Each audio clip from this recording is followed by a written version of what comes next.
এক গ্রামে ছিল দুই বন্ধু, একজন বানর আর একজন বিড়াল। তারা ঘুরতে যাবে সিদ্ধান্ত নিয়েছে। হঠাৎ করে তাদের গাড়ির সামনে একটা ভূতের ছায়া চলে আসে। তারা দুজন অনেক ভয় পেয়েছে। বিড়ালের বাচ্চাটা বানরকে জড়িয়ে ধরেছে, ভয়ে কাঁপছে থরথর করে। বানর তাকে সান্ত্বনা দিচ্ছে।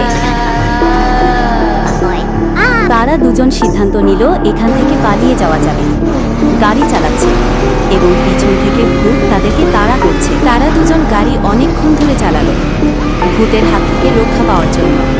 তাদের এক বন্ধু ভূতের আঘাতে আহত হলো এবং তারা গাড়ি থেকে নেমে দ্রুত দৌড়াতে লাগলো। তাদের এক বন্ধু আহত হয়ে রাস্তায় শুয়ে আছে। ভূত তাদেরকে তাড়া করতে লাগলো এবং তারা পালাতে শুরু করলো।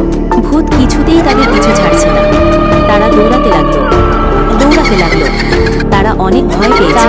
তারা ভয় পেয়ে বড় বাড়ির পাশে লুকিয়ে আছে এবং পরিদিকে তার বন্ধুকে অন্য আরেকটি বানর হাসপাতালে নেওয়ার জন্য প্রস্তুত। তারা দুজন লুকিয়ে লুকিয়ে দেখছে তাদেরকে খোঁজা হচ্ছে, হয়তো তাদেরকে মেরে ফেলবে। তারা দুজন ভয় কাঁপছে, চারদিকে তাকিয়ে দেখছে সাহায্য করার মতো কেউ নেই।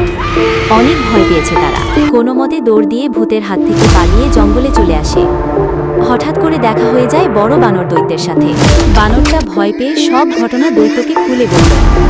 দৈত্য যুদ্ধের জন্য প্রস্তুতি নিল, তাদের সেনাবাহিনীকে খবর দিল এবং বড় দৈত্যটা সবাইকে যুদ্ধের জন্য প্রস্তুত হতে বলল। তোমরা সবাই যুদ্ধের।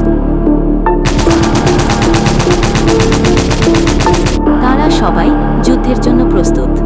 একে একে ভূতের উপরে গুলি চলছে ভয়ঙ্করভাবে। ভূতেরা একে একে সব মরে যাচ্ছে।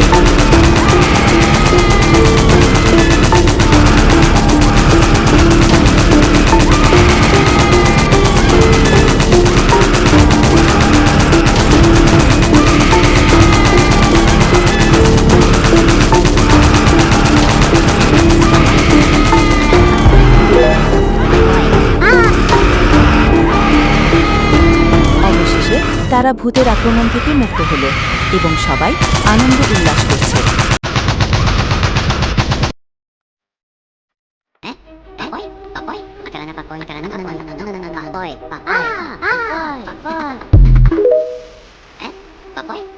ছোট বানরটি ও বিড়ালটি দৈত্য পাড়াটিকে ধন্যবাদ জানাচ্ছে এবং শুভেচ্ছা জানিয়ে তারা চলে যাচ্ছে। ভিডিওটি ভালো লাগলে অবশ্যই সাবস্ক্রাইব করবেন, লাইক, কমেন্ট, শেয়ার করবেন।